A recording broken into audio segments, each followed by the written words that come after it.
Yo la team, trade recap sur le DAX. Comme vous pouvez le voir, j'ai pris un SL juste avant qu'il touche tous mes TP. Et je vais vous expliquer le trade et qu'est-ce que j'ai appris et comment j'aurais pu mieux faire. Je vous mens pas sur ce trade là. Je sais pourquoi. Alors, j'aime pas tout le temps trouver des excuses de pourquoi j'ai fait SL, etc. Il n'y a pas tout le temps de justification. Des fois, le plan est respecté à la lettre et en SL. Sauf que là, j'aurais clairement pu l'éviter et je vais vous expliquer pourquoi. Donc, déjà, je vais vous expliquer le contexte. Je me rappelle d'où je suis rentré. Donc je vais vous expliquer. Ce que j'ai vu en live également avec les membres, c'est que la bougie en 4 heures actuellement a sweep ce lot également. Ok, vous pouvez voir, on a sweep tout ça, on a même pris ce lot. Où est-ce qu'on est également? On est également dans ce fair value gap en 4 heures qu'on a fini par respecter. Pareil en 1 heure. Vous voyez, le 1 heure prend tous ces lots et clôture au-dessus. Ok, on a tout sweep, on respecte ce fair value gap en 1 heure. Donc à partir de là, on s'est dit, ok, il y a potentiellement un magnifique setup acheteur. Pourquoi de base j'étais pas vendeur? Parce qu'on avait déjà pris, vous voyez, tous ces lots ici. Ok, à l'open, on a eu quelque chose d'intéressant. Vous voyez, le prix est revenu sur ce gap en 3 minutes. Sauf que comme j'ai dit aux membres, ma liquidité, il était déjà en train de récupérer plein de lots ici. Ok, il avait déjà récupéré tout ça pour revenir. Donc c'était à partir de là où il pouvait se retourner. Il est quand même allé chercher toutes ses liquidités, donc on aurait pu chercher à vendre là. Mais je ne l'ai pas fait parce que pour moi j'avais un biais acheteur du fait que le 4 heures prenait cette liquidité, ces equal lows ici, vous les voyez, equal low parfait ici. Ok, on a sweep tout ça pour rejeter. Donc à partir de là, je me suis dit, ok, on peut potentiellement chercher un achat. Donc ce que j'ai fait comme d'habitude, c'est que je suis descendu en petite unité de temps. Et vous voyez qu'on a été patient ce matin. Le setup, il l'a donné à 10h, 10h05. Tant qu'on n'avait pas eu de cassure de structure, vous voyez ce matin, donc j'avais un setup acheteur parce qu'on prenait de la liquidité au sud. Donc on a pris ces lots en 1 heure, tous ces lots en 4 heures. Bref, rappelez-vous, en live, on s'est dit, ok, on fait rien tant qu'on n'a pas cassé la structure et qu'on n'a pas inversé ce gap en 5 minutes et ces gaps en 3 minutes ici. Boum, à partir de là, on a tout inversé. Donc moi, je me suis dit, ok, on a également break de structure à cet endroit-là. Bref, je me suis dit, à partir de cet endroit-là, je peux potentiellement chercher à acheter. Et c'est là où j'ai pas, entre guillemets, respecté mon plan. C'est que premièrement, moi, j'attends toujours que le prix revienne sur un gap en 3 ou 5 minutes parce que plus la time frame est grande, plus il y a de probabilités. Et deuxième chose que j'avais pas vu qu'un membre m'a dit en live, c'est qu'on avait des sortes d'equal low ici, qu'on est venu en fait prendre pour ensuite partir plus haut. Moi, je suis rentré sur ce gap en 2 minutes ici. Ok, on est revenu, j'ai vu qu'il y avait une petite traction, on avait les moyennes mobiles, je suis rentré là, hop, à peu près par ici, avec un stop en dessous, ici un stop à 30 points. Je me suis fait stop pour ensuite partir. Où est-ce qu'il était l'entrée finalement? Il y a un membre qui l'a pris. C'est en 3 minutes. Après, on n'a plus de pullback. Excusez-moi, on n'a pas eu de pullback, c'est-à-dire que je me suis dit, ok, en 3 minutes, je vais attendre que le prix revienne sur ce fair value gap.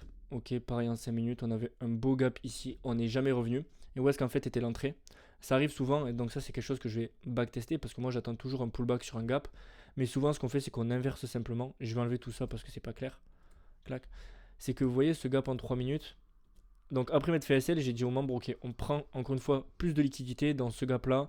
En 5 minutes, on a une belle prise de liquidité. Regardez aussi la 15 minutes, toutes ces liquidités qu'on prend pour repartir. Donc à partir de là, je me suis dit, j'ai dit aux membres, ok, si on inverse 3 minutes, je cherche un pullback.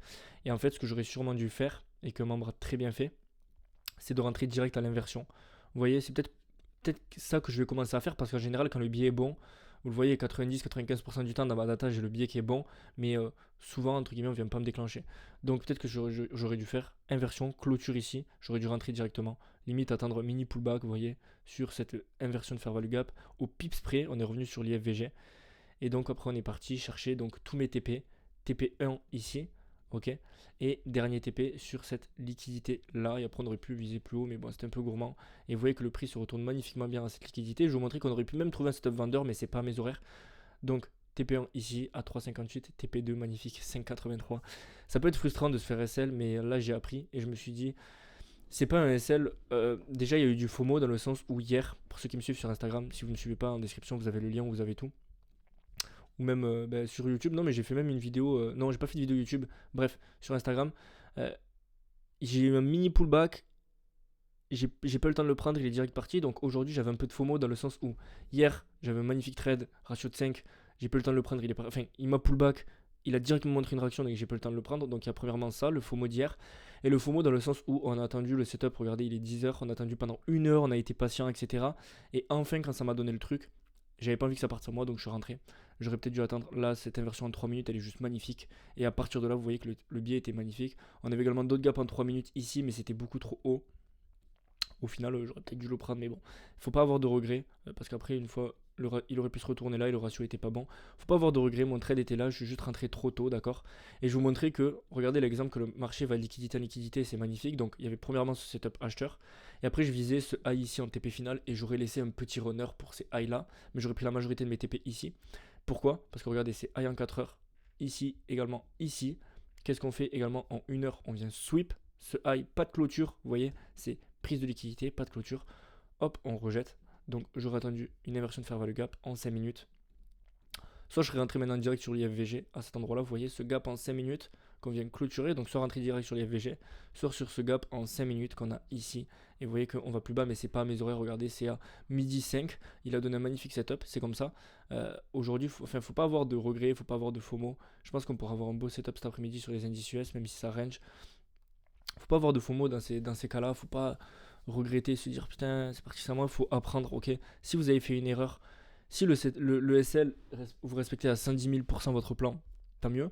Là, je sais que j'ai pas respecté, j'ai eu un peu de FOMO et je suis honnête. Faut être honnête dans tous les cas, de vous dire que moi j'attends toujours un gap en 3 et 5 minutes, et là je suis rentré sur un gap en 2 minutes. Le gap en 3 minutes n'avait même pas été formé, regardez ici. 5 minutes, gap pas formé. 3 minutes, pas formé de gap. J'aurais dû attendre. Inversion de fair value gap, rentrer ici, mini pullback. C'est comme ça, c'est le trade recap. Je vous partage quand je gagne, quand je perds, c'est normal. Je sais que je suis rentable, je sais que ma stratégie fonctionne. Regardez, trouver un mouvement comme ça, trouver à l'origine le mouvement comme ça, et dès que je me place, bon, là on fait un petit truc, mais après partir comme ça, c'est pas du hasard, c'est pas de la chance entre guillemets.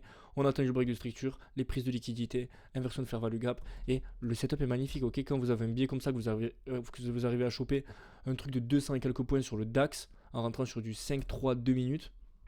Voilà, je sais que je suis rentable et je sais que ça va fonctionner, et je sais que j'ai juste qu'à améliorer mon entrée, pas avoir de FOMO, etc. Mais dès que ces mouvements-là, je vais tous les choper, vous allez voir que ça va être quelque chose de fou. Donc voilà, c'était le trade recap. N'hésitez pas à me suivre sur Instagram, vous avez les infos de mon groupe même en description si vous voulez rejoindre, hein. Je sais qu'il y en a qui aiment bien partager les SL parce que c'est la réalité. Donc voilà, c'était tout pour ce trade recap, c'était Max, ciao.